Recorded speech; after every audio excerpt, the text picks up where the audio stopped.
Hermanos, Dios les bendiga. Bienvenidos a una clase más de la Biblia. Bienvenidos a el repaso de la lección de escuela sabática. Así que sean bienvenidos en el nombre de nuestro gran Dios y Salvador Jesucristo. Así que hermanos, sean bienvenidos a esta clase, a este repaso de la lección. Espero que sea de una enorme bendición para que podamos reforzar conocimiento, podamos aprender más sobre lo que viene hablando la lección de escuela sabática.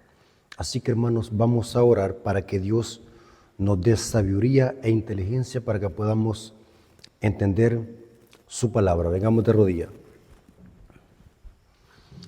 Bendito Señor que estás en el cielo, santificado sea tu nombre. Gracias Padre eterno porque nos permites una vez más poder conocer tu palabra.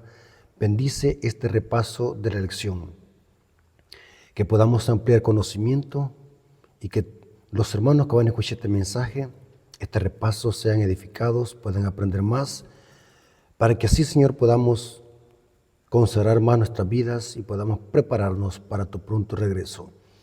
Bendícelo, Señor, a través de tu Espíritu Santo. Guíanos a tu verdad. Te lo suplicamos en el nombre de Jesús. Amén. Ok, hermanos, Dios me los bendiga. En este momento vamos a tener el repaso de la lección, así que quiero que tomen papel, lápiz, apuntes y que puedan conseguirse la lección de escuela sabática. La lección es la lección número 5. Trae como título Fe contra todo pronóstico. Dice el versículo para memorizar: En mi corazón he guardado tus dichos para no pecar contra ti. Esto lo dice el Salmo 119, versículo 11. Quiero hacer una pequeña aclaración sobre este texto.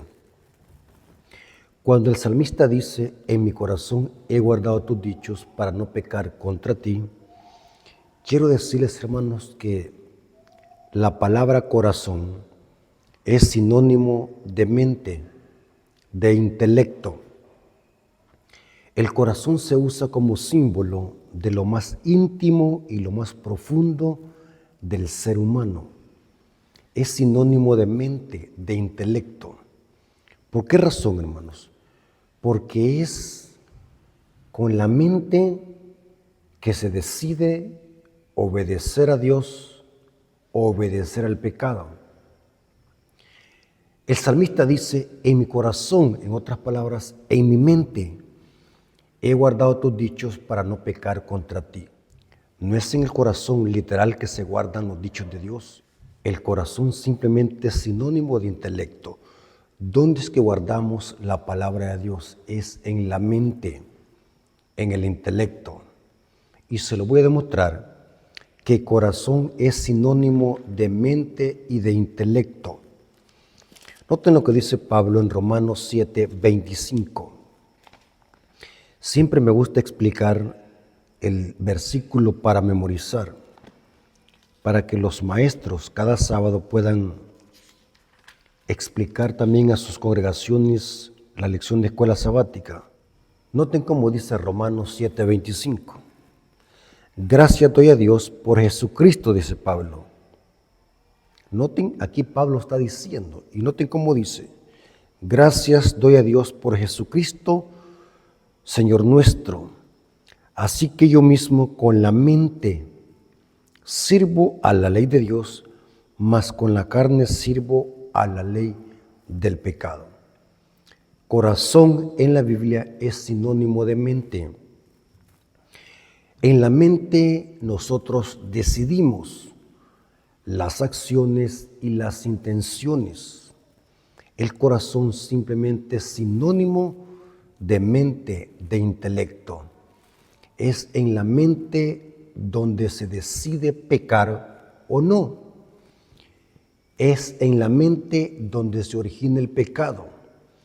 Por eso es que el salmista dice, en mi corazón, o sea, en mi mente, he guardado tus dichos para no pecar contra ti. Y Pablo lo acaba de corroborar. Dice que con la mente sirve a la ley de Dios. En efecto, noten cómo dice Jesucristo en Mateo 15, 19. contrarrestando la falsa tradición de los fariseos de lavarse las manos ceremonialmente antes de comer. Y Cristo le dice a los fariseos, y en este contexto a los discípulos, porque los discípulos estaban siendo criticados por los fariseos. Mateo 15, 19. Noten cómo dice, hermanos. Busquen Mateo 15, 19 para que noten que es en la mente donde se origina el pecado, pero el corazón es sinónimo de mente. Mateo 15, 19 dice, porque del corazón salen los malos pensamientos.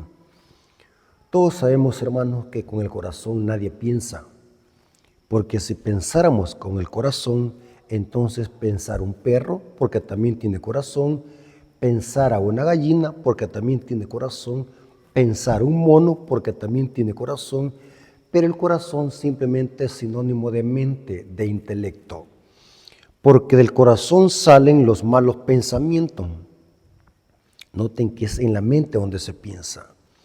Los homicidios, los adulterios, las fornicaciones, los hurtos y los falsos testimonios y las blasfemias, todas estas cosas contaminan al hombre, porque es en la mente donde se origina el pecado.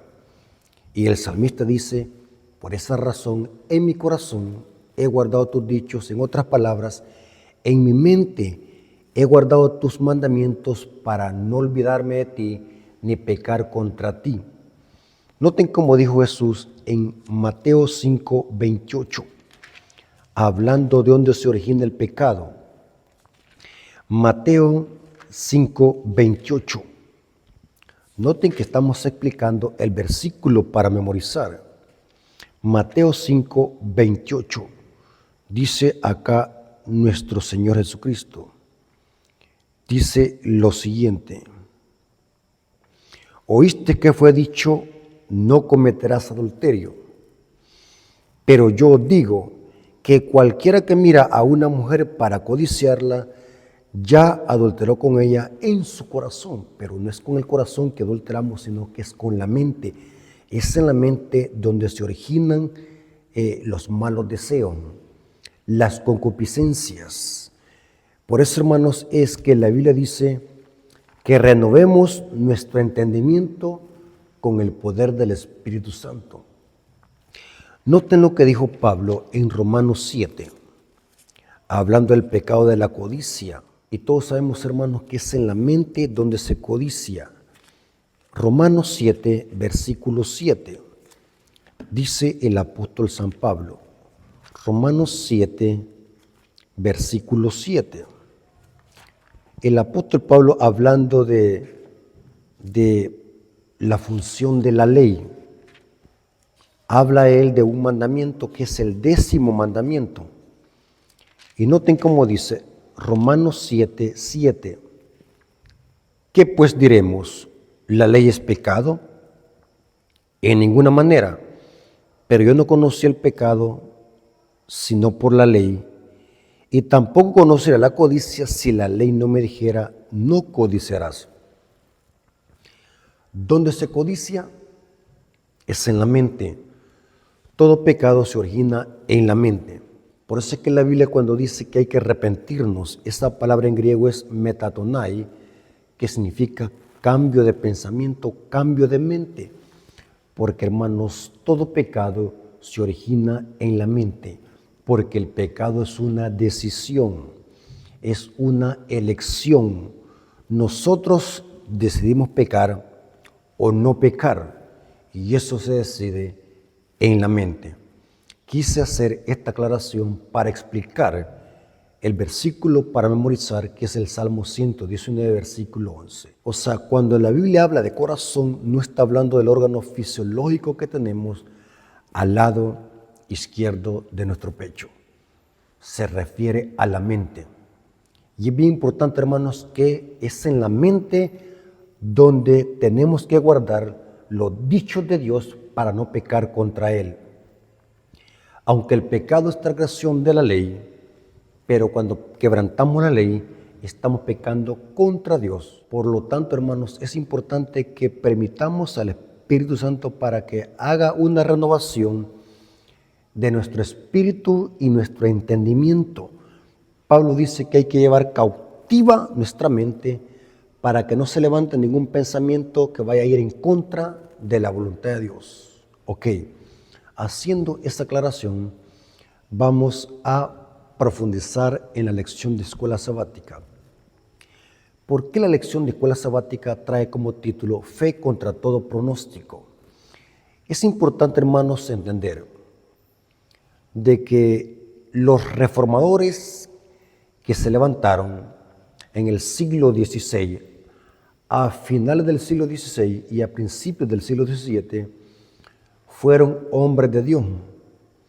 Dios levantó la Reforma Protestante para rescatar muchas verdades que el papado había pisoteado durante la Edad Media, tal como lo dice Daniel 8, 11 al 13, hablando de las acciones apóstatas e impías del cuerno pequeño.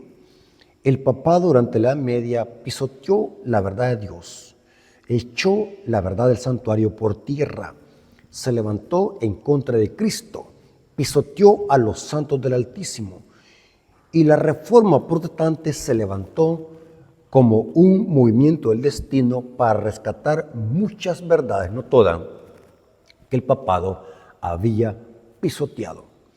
Dios usó a los reformadores para que los reformadores rompieran esa tiranía de Roma. Dios usó a los reformadores para que ellos dieran la Biblia al mundo, porque la iglesia papal durante la Edad Media la tuvo oculta y perseguía a quienes la defendían. Los reformadores fueron hombres de Dios y gracias a ellos es que hoy tenemos una Biblia. Y eso lo dijo el Papa Francisco en una entrevista, que el mundo entero conoció la Biblia no por la Iglesia Católica, sino por Martín Lutero. La Iglesia Católica lo admite. La Iglesia Católica admite sus errores, el problema es que nunca los cambia, es un camaleón que se disfraza, dice el libro Conflicto de los Siglos. La Iglesia Católica admite que la Iglesia durante la Edad Media masacró a los cristianos que defendían la Biblia como palabra de Dios. Surge la Reforma Protestante y los reformadores expandieron la Biblia a todo el mundo. Y gracias a ellos hoy podemos leer una Biblia con libertad. Y de paso, hermanos, esta Biblia que tenemos hoy en día, los que la defendieron tuvieron que defenderla hasta con su propia vida. Valoremos este libro, hermanos, valorémoslo, porque muchos hijos de Dios durante la Edad Media y antes en la iglesia primitiva defendieron la palabra de Dios a costa de su propia vida. Así que, hermanos, es un gran privilegio que nosotros podamos leer la Biblia con libertad. Pero es interesante, hermanos, dice el comentario de la lección de escuela sabática, dice, la batalla que libraron los reformadores aún no ha terminado. Noten esa batalla de insistir de que el mundo tenía que conocer la Biblia y leerla. Esa batalla aún no ha terminado. Esa batalla que iniciaron los reformadores aún no ha terminado. Y nosotros hemos sido llamados a retomarla. ¿Quiénes somos? Nosotros, la iglesia, donde ellos la dejaron. Y quiero hacer un pequeño paréntesis, hermano. Los reformadores no rescataron todas las verdades ocultas por el papado. Fueron algunas verdades que rescataron. ¿Por qué razón, hermano? Porque la reforma iba a seguir hasta el fin de los tiempos. No podemos acusar a Martín Lutero porque hubieron muchos errores a los que no renunció. Por ejemplo, Martín Lutero, después de clavar sus 95 tesis, Martín Lutero creía en la Inmaculada Concepción de María. y algunos católicos indoctos de las Escrituras y de historia usan frases de Martín Lutero para defender la supuesta Inmaculada Concepción de María. Los reformadores, incluyendo Martín Lutero, no renunciaron a todos los errores de un solo golpe, pero ellos rescataron muchas verdades porque ese fue el objetivo de levantarlos Dios a ellos. No para que dieran todas las verdades al mundo y las rescataran de una sola vez o de un solo golpe. El objetivo es que rescataran muchas verdades, entre ellas dar la Biblia al mundo, la justificación por la fe, el bautismo por inmersión. Martín Lutero fue uno de los que más atacó el trono del Papa. Llamaban al anticristo al papado. Martín Lutero fue uno de los que más desenmascaró la mentira del purgatorio y las indulgencias. En efecto, Martín Lutero aún siguió guardando el domingo. No podemos acusar a Martín Lutero porque era un dominical. Aparte que era un siervo de Dios y Dios lo levantó, pero no era luz para él en ese tiempo, porque el objetivo de Martín Lutero no era de rescatar todas las verdades, sino que dar la Biblia a todo el mundo. Ese fue el objetivo de la Reforma Protestante. La Reforma Protestante fue como un respiradero que tuvo la Iglesia después de una persecución de 1260 años. Pero dice que nosotros seguimos la Reforma. ¿Saben, hermanos, que esto lo corrobora el espíritu de profecía en el Conflicto de los Siglos, página 138, párrafo 2? Esto de que la Reforma sigue hasta el final y que nosotros debemos de retomarla donde ellos la dejaron, los reformadores. Conflicto de los Siglos, página 138, párrafo 2 dice: la Reforma no terminó como muchos lo creen. Al concluir la vida de Lutero, tiene aún que seguir hasta el fin del mundo. Lutero tuvo una gran obra que hacer, la de dar a conocer a otros la luz que Dios hiciera brillar en sus corazones. Pero él no recibió toda la luz que iba a ser dada al mundo. Desde aquel tiempo hasta hoy, sin interrupción, nuevas luces han brillado sobre las Escrituras y nuevas verdades han sido dadas a conocer. Saben, hermanos, que lo que completa la Reforma Protestante y rescata muchas de las verdades que estos reformadores no rescataron es el mensaje de los tres ángeles.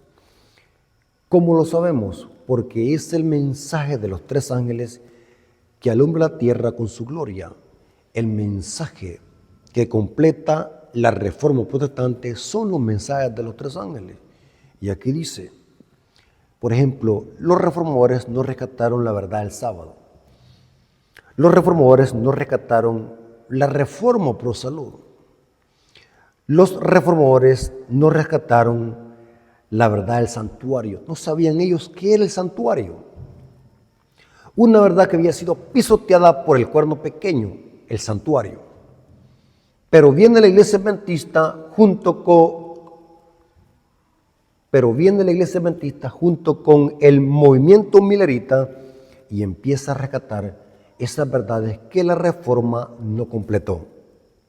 Inclusive, hermanos, en la línea profética de profecía paralela, la Reforma Protestante está en un paralelo con el surgimiento del movimiento milerita.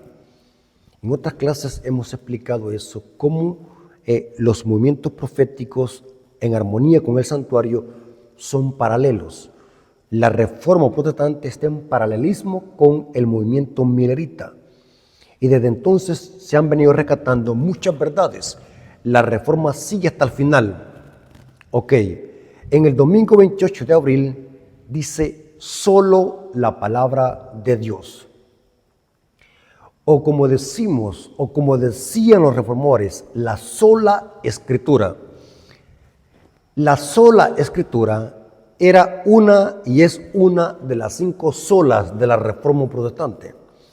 La sola Escritura era una de las solas que usaron los reformadores para rescatar muchas verdades pisoteadas por el papado. La Biblia, como única regla de fe y conducta, si no está escrito, no lo crea. Martín Lutero dijo una famosa frase: cualquier enseñanza que no encuadre con las Escrituras debe ser desechada, aunque haga llover milagros todos los días. La sola Escritura era la sola que denunció al papado.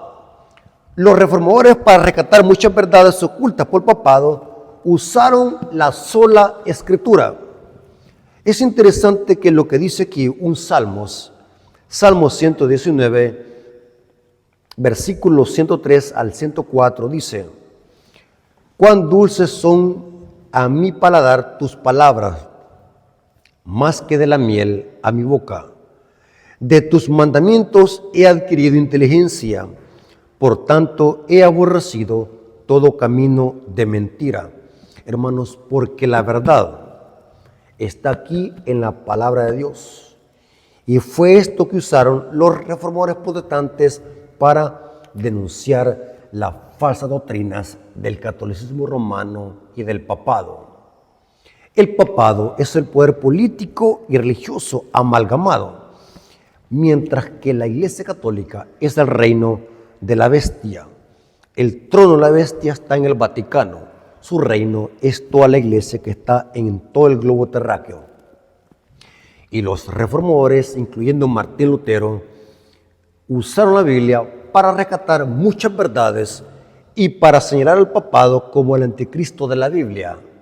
Noten que los reformadores no tenían miedo de decir la verdad. No es como hoy los predicadores que solamente predican mensajes melosos, mensajes de superación, mensajes de autoestima propia, mensajes halagüeños. Si ustedes ven la historia, hermanos, lean historia. Los reformadores, su método de predicar era 100% profético. El tema principal de Martín Lutero es estudiar las profecías de Daniel. Es interesante, hermanos, porque los reformadores divisaban al papado como el cuerno pequeño de la profecía.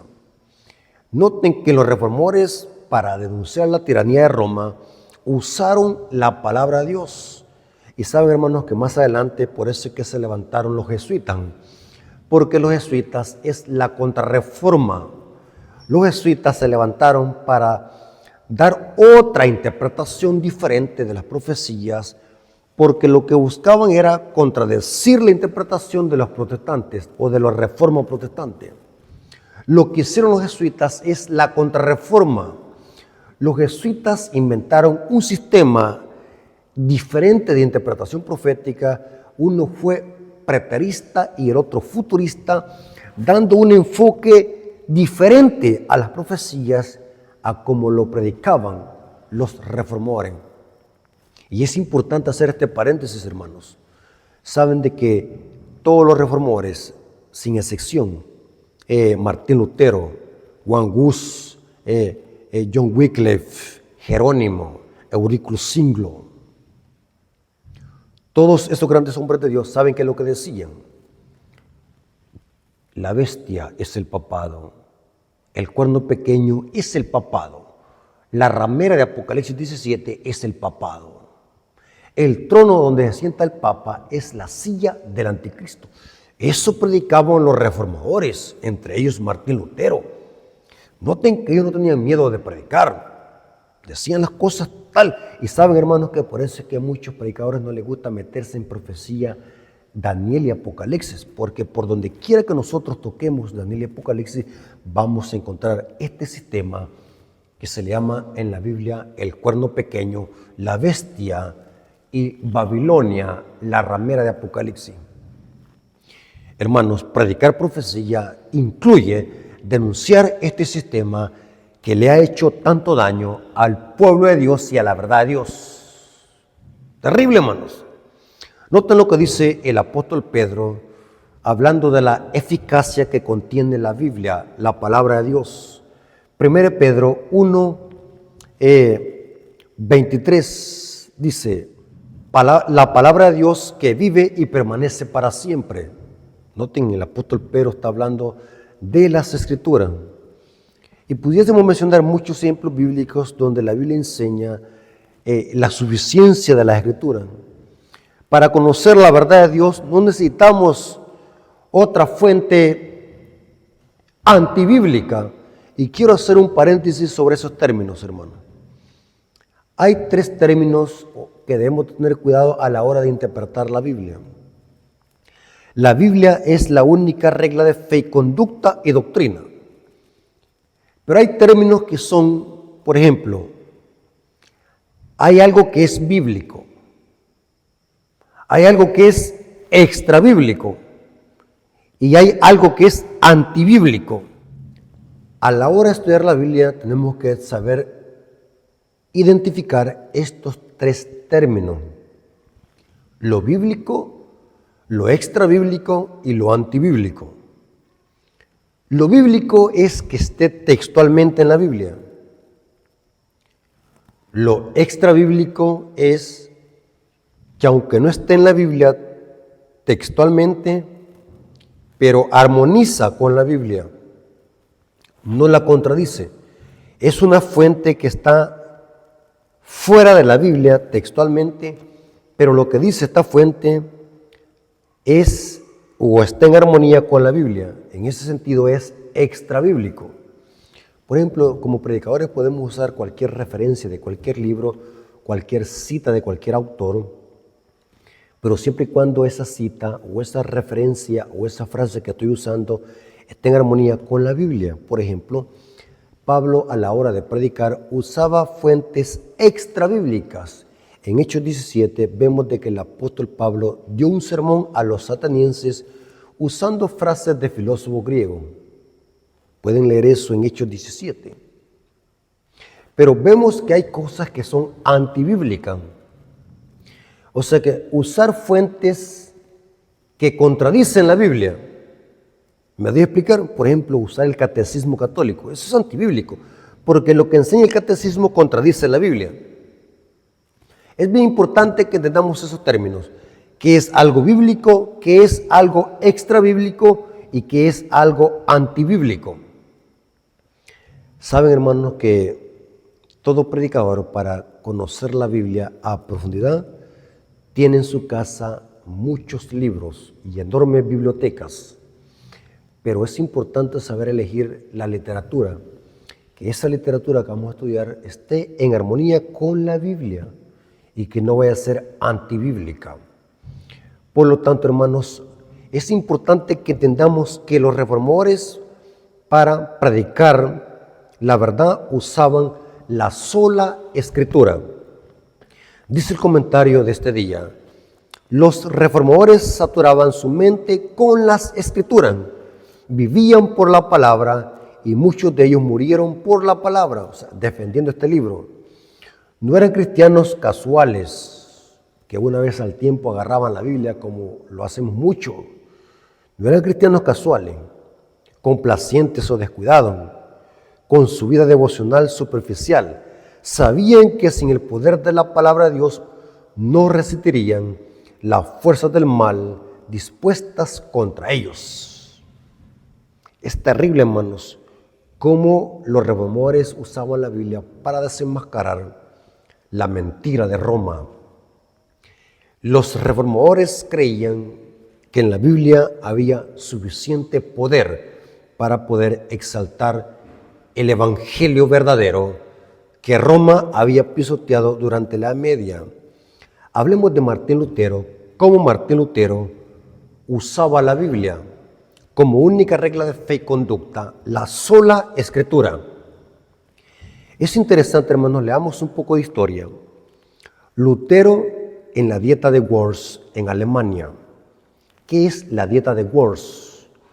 La dieta de Worms en alemán significa o era una asamblea de los príncipes del Sacro Imperio Romano Germánico llevado a cabo en Worms, Alemania, del 28 de enero al 25 de mayo en 1521, o sea, en el año 1521, fue presidida por el recién nombrado emperador Carlos V y del Sacro Imperio Romano Germánico, junto con el Papa León X.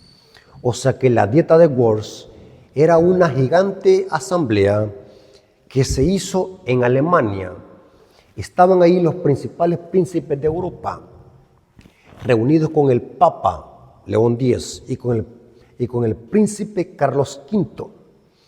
En esta Dieta de Worms, o esta gran asamblea, se convocó a Martín Lutero para que Martín Lutero se retractara de todos los libros que había escrito, denunciando al papado y rescatando muchas verdades que el papado había pisoteado. Martín Lutero fue convocado a esta asamblea como para ser intimidado.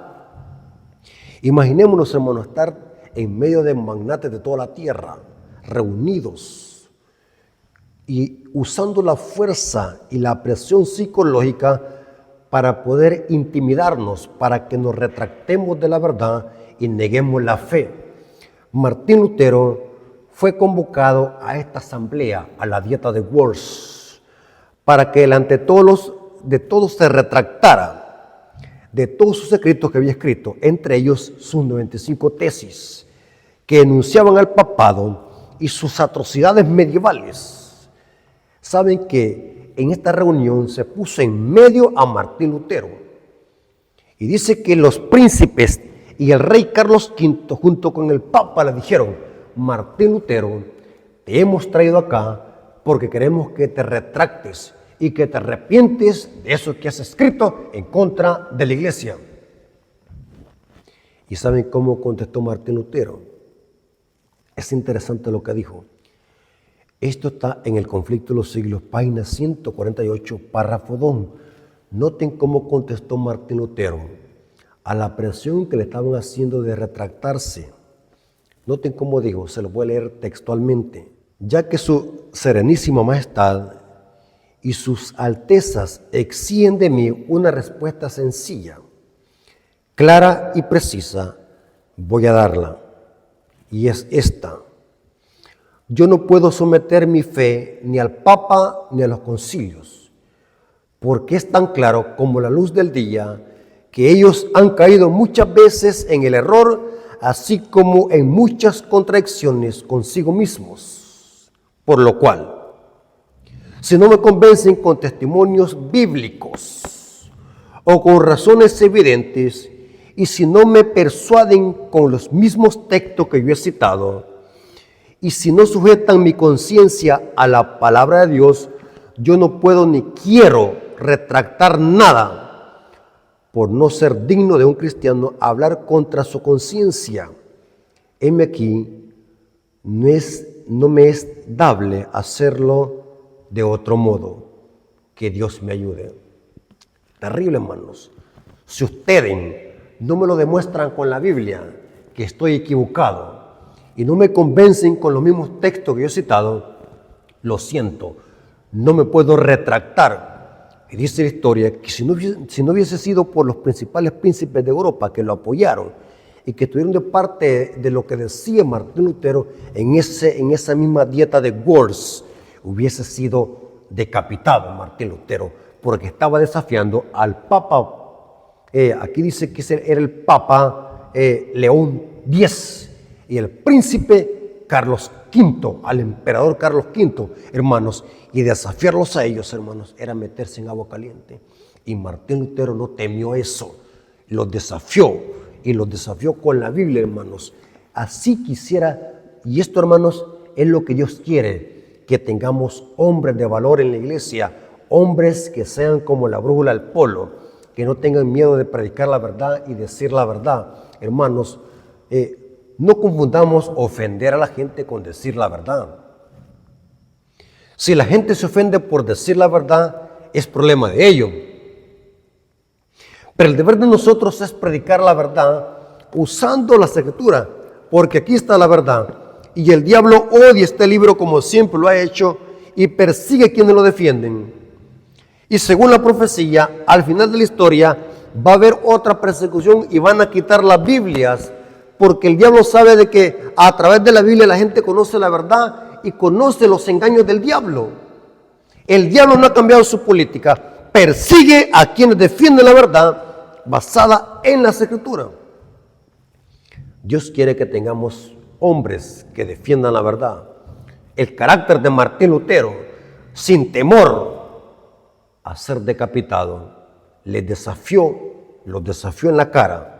Si no me lo demuestra en contexto bíblico, si no me lo comprueba, saben, hermanos, que la mayoría de apóstatas y de impíos, cuando no pueden defenderse con la Biblia porque saben de que sus blasfemias y sus mentiras no las apoya la Biblia, usan ataques personales y hacen insultos.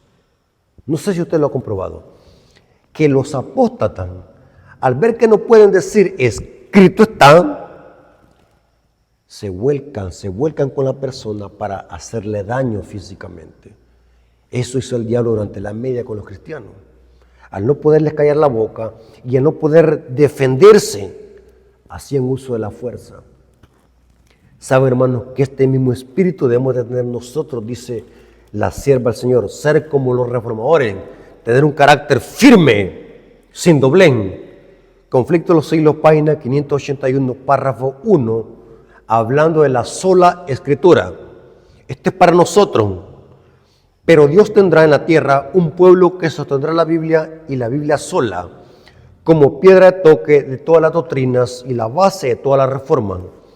Ni las opiniones de los sabios, ni las deducciones de la ciencia, ni los credos o decisiones de concilios tan numerosos y discordantes como son los que las iglesias representan, ni la voz de las mayorías, nada de esto, ni en conjunto ni en parte, debe ser considerado como evidencia en favor o en contra de cualquier punto de la fe religiosa. Antes de aceptar cualquier doctrina o precepto, debemos de cerciorarnos si lo autoriza un categórico, así dice Jehová. En otras palabras, si está escrito. Si está escrito, créalo. Si no, deséchelo. Ahora, noten cómo dice la siguiente cita. Conflicto de los Siglos, página 581, párrafo 2, dice: Satanás trata continuamente de atraer la atención hacia los hombres en lugar de atraerla hacia Dios. Hace que el pueblo considere como sus guías a los obispos y pastores y profesores de teología, en vez de estudiar las Escrituras para saber por sí mismos cuáles son sus deberes. Dirigiendo luego la inteligencia de esos mismos guías, puede entonces también encaminar las multitudes a su voluntad. O sea que el diablo le gusta engañar a las masas que son ignorantes de las Escrituras. Por eso, hermanos, el diablo te quiere ignorante, porque una persona que es ignorante es fácilmente manipulada. Una persona que estudia y lee, le es más difícil al diablo echársela a la bolsa. Ahora, es interesante, hermanos, que acabamos de ver que los reformadores usaron la sola Escritura, y eso mismo debemos nosotros usar. Escrito está. Nuestro Señor Jesucristo tenía éxito en revertir las tentaciones del diablo porque Cristo decía, escrito está. O sea, Cristo era un hombre bíblico. Saben, hermanos, que la Iglesia Católica dice de que el principio de la sola Escritura no es bíblico, siempre diciendo cosas por ignorancia. ¿Cómo Cristo revertía las tentaciones del diablo? Con un escrito está. O sea, Cristo usó la sola Escritura. Interesante. En el lunes 29 de abril dice transmitir la palabra de Dios. ¿Por qué es importante transmitir la palabra de Dios? Con ese objetivo se levantó la Reforma Protestante y los reformadores, transmitir la palabra de Dios. El apóstol Pablo enfrentó dificultades abrumadoras en su tarea de difundir el Evangelio. Sin embargo, tenía la confianza de que la palabra de Dios acabaría triunfando, porque como dijo, nada podemos en contra de la verdad, sino en favor de la verdad. Y cita 2 Corintios 13:8. Los reformadores se enfrentaron a pruebas similares. No obstante, por fe permanecieron fieles a la palabra de Dios. Uno de los mayores deseos de los reformadores fue expandir la Biblia en lenguaje claro a todas las naciones. Y saben, hermanos, que el libro que más se lee a nivel mundial y que ha sido publicado en cientos de idiomas a nivel del mundo ha sido la Biblia. Terrible, hermanos. La Biblia es el libro bestseller por excelencia. La Biblia es el libro que más se lee y que más se ha multiplicado en idiomas a nivel mundial. Vemos de que como Dios ha preservado la palabra de Dios, como Dios ha preservado la Biblia para que el mundo la lea y conozca la verdad. Lastimosamente, hermanos, la gente hoy no quiere conocer la verdad. Prefiere ir a iglesias donde se predican temas sensacionalistas, motivadores, donde se predican payasadas, chistes, etcétera, etcétera. Pero, hermanos, la verdad de Dios triunfa y el deseo de los reformadores fue expandir la Biblia a toda nación, tribu, lengua y pueblo. Y eso sigue avanzando hasta el día de hoy. ¿Quién no tiene una Biblia en su casa? ¿Quién no sabe de Biblia? ¿Quién no ha oído alguna vez mencionar de Biblia? Todo habitante de esta tierra. En el martes 30 de abril trae como título Iluminado por el Espíritu Santo. Está hablando de Martín Lutero. Noten cómo dice el comentario de este día, hablando de Martín Lutero y cómo Martín Lutero llegó a conocer una Biblia. Un día, mientras estudiaba en la biblioteca de la universidad, Martín Lutero llegó a un punto de inflexión en su vida. Descubrió un ejemplar de la Biblia en latín. Noten que era un monje que estaba estudiando para sacerdote católico y nunca había leído la Biblia. Y ese día encontró una Biblia en la biblioteca. Y dice, con gran deleite leyó el capítulo tras capítulo, versículo tras versículo. Le asombraba la claridad y el poder de la palabra de Dios. Mientras estudiaba sus páginas detenidamente, el Espíritu Santo iluminó su mente. Y noten cómo dice, hablando de Martín Lutero, sintió la dirección del Espíritu Santo cuando las verdades ensombrecidas por la tradición parecían saltar de las páginas de la Sagrada Escritura. Al discernir su primera experiencia con la Biblia escribió, oh, que Dios me diera un libro así para mí. O sea que Martín Lutero, cuando empezó a leer la Biblia, empezó a descubrir cómo la Iglesia Católica enseñaba mentiras basado en tradiciones de hombre. Este día menciona algunas citas bíblicas de la importancia de que el Espíritu Santo nos guía a toda verdad. Martín Lutero fue dirigido por el Espíritu Santo, porque Dios sabía que ese hombre iba a levantar o a empezar un movimiento que hasta el día de hoy iba a existir, la Reforma Protestante. Sin el Espíritu Santo no podemos conocer la verdad y sin el Espíritu, Martín Lutero no hubiese conocido esta verdad que encontró en la Biblia. En Juan 14, 25 al 26 se nos dice que si no es por el Espíritu Santo no podemos conocer la verdad. Os he dicho estas cosas estando con vosotros, dijo Cristo. Mas el Consolador, el Espíritu Santo, a quien el Padre enviará en mi nombre, Él os enseñará todas las cosas y os recordará todo lo que yo os he dicho. Noten que es el Espíritu Santo que habla en nombre de Cristo. Y el Espíritu Santo nos recuerda todas las cosas. En Juan 16, versículo 13 al 15, se habla de la ayuda que da el Espíritu Santo al creyente. Pero cuando venga el Espíritu de verdad, Él os guiará a toda verdad, porque no hablará por su propia cuenta, sino que hablará todo lo que oyere, y os dará saber las cosas que habrán de venir. Él me glorificará, porque tomará de lo mío, y os hará saber, porque todo lo que tiene el Padre es mío. Por eso dije que tomará de lo mío, y os hará saber, hablando de la función del Espíritu Santo en la vida de la iglesia, en la vida del creyente. En 2 de Pedro 1, 20 al 21 se habla de la relación que tiene el Espíritu Santo con la Escritura. Entendiendo primero esto, que ninguna profecía de la Escritura es de interpretación privada, porque nunca la profecía fue traída por voluntad humana, sino que los santos hombres de Dios hablaron siendo inspirados por el Espíritu Santo. O sea que la Biblia tiene doble autoría. Es soplada por Dios en la mente del profeta y el profeta escribe con sus propias palabras. Los santos hombres de Dios fueron inspirados por el Espíritu Santo. Entonces, ¿cómo yo puedo entender la Biblia? Sencillo, pidiendo dirección al Espíritu Santo. Mientras que la iglesia medieval, la iglesia católica sostiene que los únicos que pueden interpretar la Biblia son los sacerdotes, y es la iglesia basada en la tradición. De ese concepto erróneo han surgido infinidad de falsas doctrinas del papado, como por ejemplo el bautismo de infantes, la Inmaculada Concepción de María, que Pedro fue el primer papa, el agua bendita, el escapulario, la invocación de los santos, que el domingo es el día del Señor.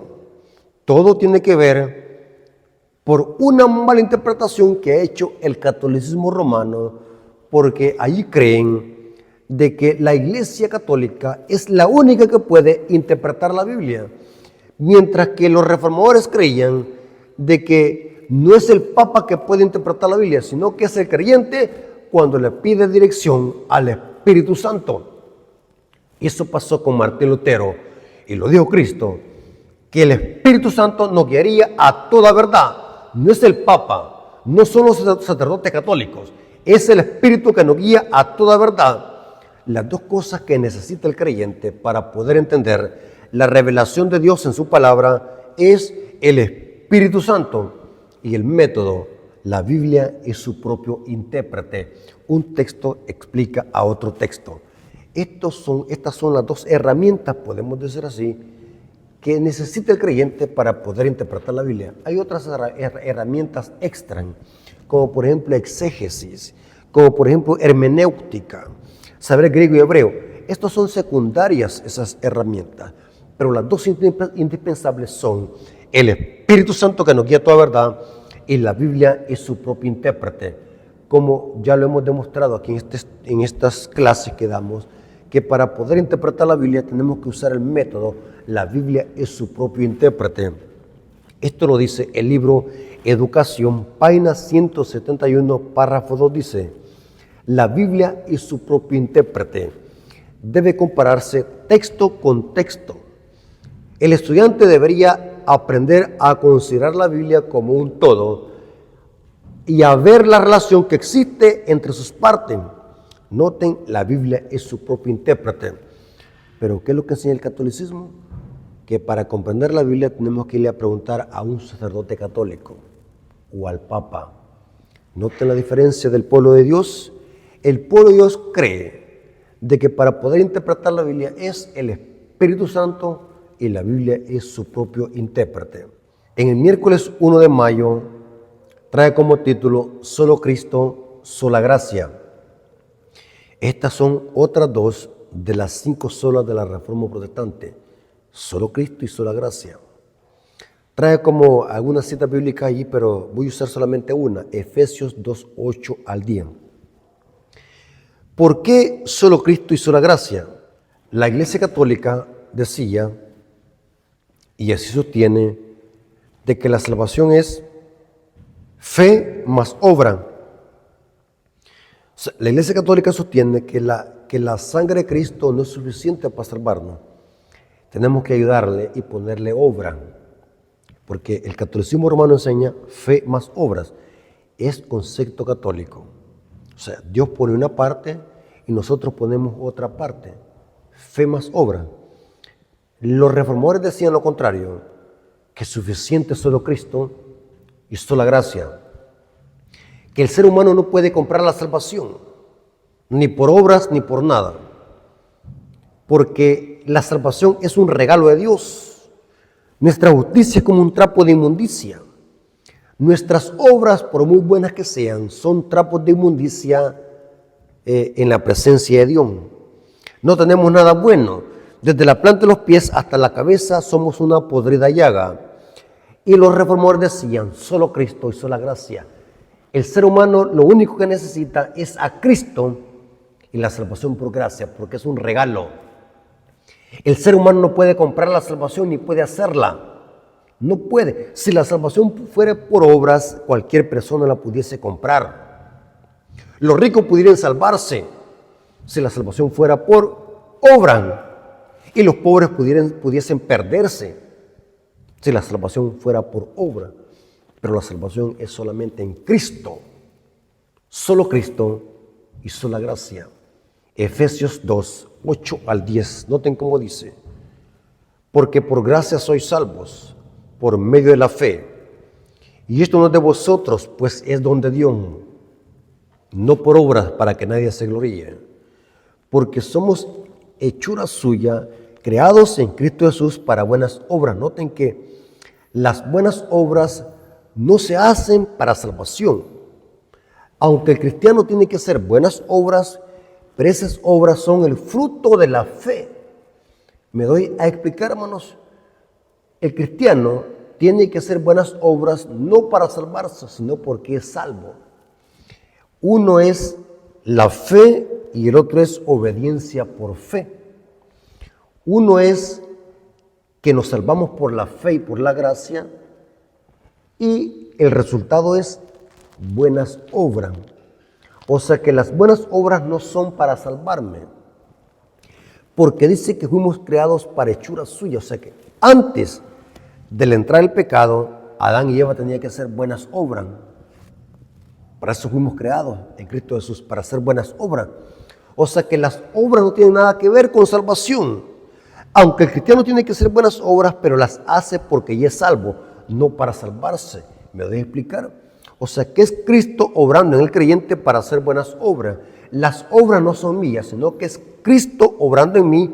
Las obras son para glorificar a Cristo, no son propias mías. Eso quiere decir Pablo, porque somos hechura suya, creados en Cristo Jesús para buenas obras, las cuales Dios preparó de antemano para que anduviésemos en ella. Pero somos salvos por gracia, si se entiende correctamente el término. ¿Por qué digo si se entiende correctamente el término? Porque también vemos gracia barata. Eso lo dice Pablo en Tito. Noten cómo dice Tito 2:11, para que veamos de que hay gracia barata. Es aquella gracia que no vive por fe. Es aquella gracia que no obedece. Es aquella gracia que no tiene fruto de fe. Y dice Pablo en Tito, para que notemos cómo también hay otro tipo de gracia, una gracia barata que pervierte el evangelio genuino. Y dice Tito 2:11, la gracia de Dios se ha manifestado para salvación a toda la humanidad. Noten que la gracia de Dios se ha manifestado para salvación para toda la humanidad. Pero ahora noten cómo dice, y nos enseña a que renunciando a la impiedad y a los deseos mundanos, vivamos en este siglo sobria, justa y piadosamente. O sea que la gracia de Cristo nos lleva a la obediencia. Noten. Pero esa obediencia no es para comprar la salvación. Esa obediencia es el fruto de la fe. Me doy a explicar. Mientras que la Iglesia Católica dice lo contrario, que la salvación es mitad fe y mitad obra. O sea, yo le ayudo a Dios. Mientras que la Reforma Protestante decía lo contrario. La salvación es simplemente por la fe, por gracia. Y esas obras es como fruto de la fe. Bien diferente a lo que enseña el catolicismo romano. O sea que lo que enseña el catolicismo romano es un evangelio falso.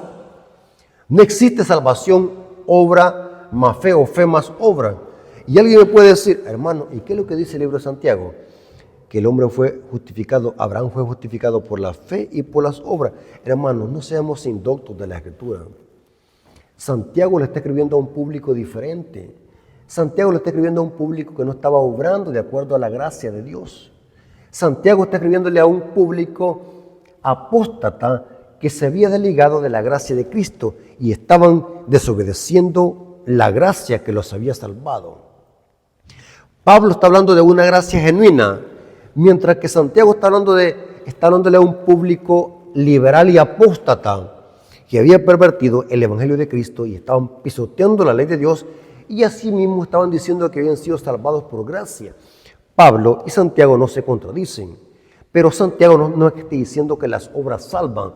Simplemente Pablo y Santiago están en armonía. Lo que Santiago está atacando es aquella fe falsa que no obra. La fe genuina obra para bien, obra para justicia, no para salvarse, sino como fruto de la fe.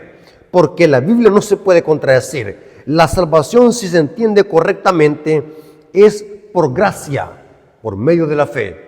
Pero si se entiende incorrectamente, eso es lo que está atacando Santiago en su libro. Es bien importante que entendamos eso, que la sola gracia y solo Cristo, también lo creemos los adventistas del séptimo día. La salvación es solo por gracia si lo entendemos correctamente. Pero si lo entendemos incorrectamente, entonces ahí Santiago nos ataca. Pero Pablo y Santiago no se contradicen. Es bien importante que entendamos eso. El comentario de la lección de este día dice así: la justicia divina exige una obediencia perfecta, pero como no la tenemos, no tenemos obras buenas. Por muy buenas que sean esas obras que usted quiera hacer para exaltarse, para Dios es abominación, porque nuestra justicia no puede satisfacer lo que la ley demanda. Nuestra justicia es como trapo de inmundicia. El único que puede satisfacer la justicia que la ley demanda es Cristo. Dice aquí, la vida perfecta de Cristo sustituye nuestra vida imperfecta. O sea que la única forma de que yo puedo satisfacer lo que la ley demanda es que la justicia de Cristo sea imputada a mí. ¿Me doy a explicar? Porque yo no tengo justicia propia. Mi justicia es como trapo de inmundicia. Pero viene Cristo y me justifica. Esa justicia perfecta de Cristo es imputada por la fe en mí. Y noten cómo dice, la Biblia declara, con nuestras decisiones pecaminosas no alcanzamos el ideal de Dios para nuestra vida. Hemos pecado, hemos sido destituidos de la gloria de Dios y como resultado merecemos la muerte. ¿Cuál muerte? Muerte eterna. Pero hay buenas noticias. El Evangelio, dice, el apóstol asegura que la paga del pecado es muerte. Está hablando de muerte eterna acá, no muerte física que morimos todos. Está hablando de muerte eterna. La paga del pecado es muerte, o sea, segunda muerte. Pero el don gratuito de Dios es vida eterna en Cristo Jesús, Señor nuestro. Se cita Romanos 6:23. Y noten cómo dice, es un don inmerecido la gracia de Dios. Si fuese por obras, no la ganaríamos. Si hay una verdad que brilla en el Evangelio es que no podemos ganarnos la salvación. Ese es el Evangelio católico romano, abominable. Martín Lutero y los reformadores protestantes descubrieron que solo Cristo era su fuente de salvación. Entonces Lutero comenzó a predicar el mensaje de su gracia salvífica. Y esto era una gran pedrada para la falsa doctrina de las indulgencias que decía que al pagar una bula o un documento salía el alma del purgatorio y que Dios perdonaba los pecados a través del pago de las indulgencias. Herejía mortífera que Martín Lutero desenmascaró con sus 95 tesis. Ahora bien, aunque la salvación es por gracia y por la fe en Cristo, el cristiano da evidencias que ha sido salvo.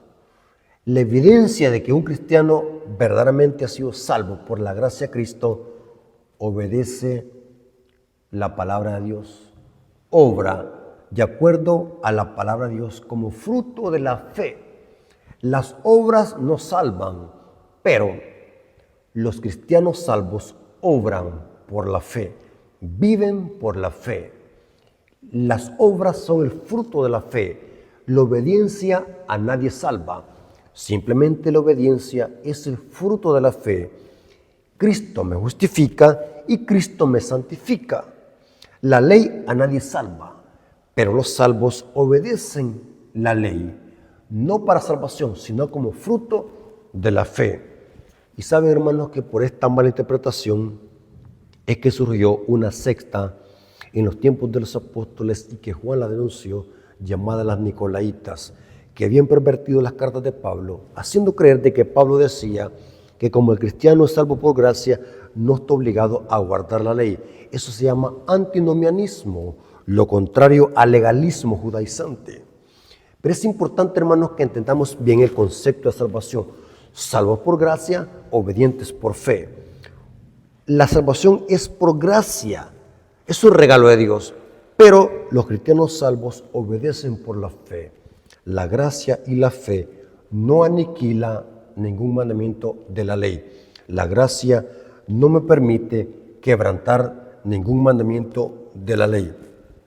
Al contrario, la gracia y la fe me capacita para obedecer la ley. Romanos 3, 28 al 31 dice: concluimos pues que el hombre es justificado por la fe sin las obras de la ley, porque la ley nunca se dio para salvación. La ley nunca se dio para que nos justifique. La función de la ley es simplemente condenar, no porque la ley sea mala, el malo es el pecador. Ahora, pero noten cómo dice Pablo: ¿es Dios solamente Dios de los judíos?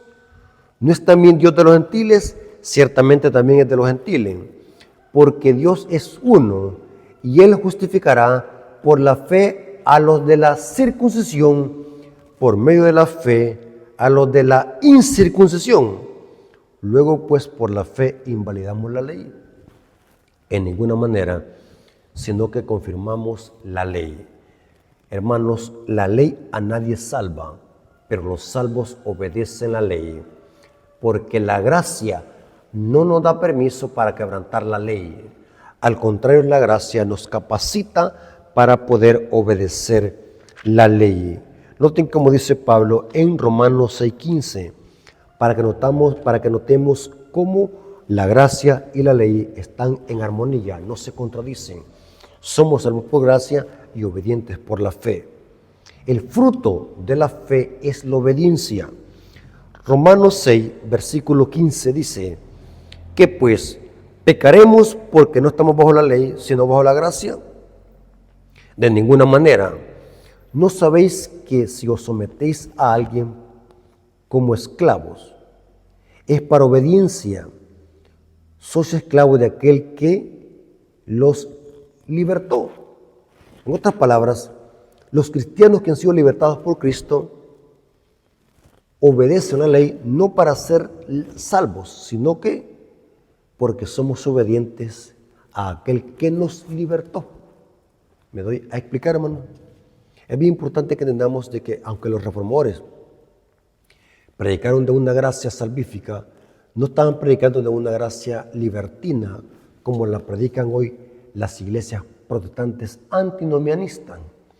De la gracia que hablaba Lutero y los reformadores era una gracia donde explicaba que el cristiano no necesita hacer algo para salvarse, sino que solamente necesita creer en Cristo. Lo demás lo hace Dios en el creyente. Somos transformados en nueva creación y eso nos impulsa a obedecer los mandamientos de Dios y a hacer buenas obras para que esas obras glorifican al Padre, no a nosotros mismos, porque en nosotros no hay justicia propia. Todo es para la gloria del Padre, dijo Cristo.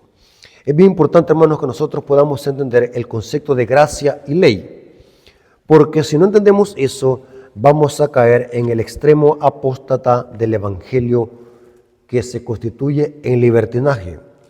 Y el apóstol Judas advirtió sobre ese engaño satánico del evangelio libertinaje.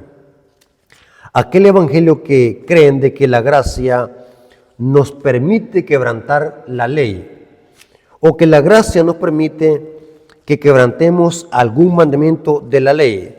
Pero el apóstol Judas nos advirtió sobre este engaño satánico y dijo lo siguiente en Judas 1, versículo 3 al 4. Esta cita la vimos en la semana pasada de la lección pasada, pero es importante que la volvamos a leer. Judas capítulo 1, versículo 3 al 4. Amados, por el gran deseo que tenía de escribiros acerca de nuestra común salvación, me ha sido necesario escribiros para exhortaros a que contendáis ardientemente por la fe que ha sido una vez dada a los santos. Judas está hablando del evangelio genuino que predicaba Cristo y Pablo, porque algunos hombres han entrado encubiertamente, los que de antes habían sido destinados para esta condenación, hombres impíos que convierten en libertinaje la gracia de nuestro Dios y niegan a nuestro Dios y a Jesucristo. Tengamos cuidado, hermanos, y podamos comprender que es salvación por gracia. Hermanos, Dios nos bendiga. Espero que este repaso de la lección te haya servido para que puedas reforzar conocimiento y que podamos imitar a estos grandes hombres de Dios que fueron los reformadores, como fue Martín Lutero, celosos en la verdad, hombres que vivían el evangelio, hombres que no eran cobardes como los que existen hoy, que por perder un puesto, que por perder credibilidad o por perder un salario mejor se hacen los mudos. Pero vemos de que Martín Lutero defendió la verdad y muchos pagaron con sus propias vidas. Hermanos, Dios nos bendiga y que Dios nos dé ese valor de esos grandes hombres de Dios para poder estar siempre de parte de la verdad y poder vivirla, porque solamente así es que el evangelio tiene poder para convencer al pecador. Vengamos de rodillas para darle gracias a nuestro Dios. Oremos. Señor bendito que estás en el cielo, gracias por tu palabra, gracias por este repaso de la lección. Te pedimos, Señor, de que nos des ese valor, esa fuerza, ese espíritu que tenía Martín Lutero y esos reformadores que defendieron tu palabra. Gracias, Padre, por este repaso de la lección, gracias por tus bendiciones, gracias por tu amor y tu misericordia. Te lo agradecemos en el nombre de Jesús. Amén. Mis hermanos, Dios me los bendiga.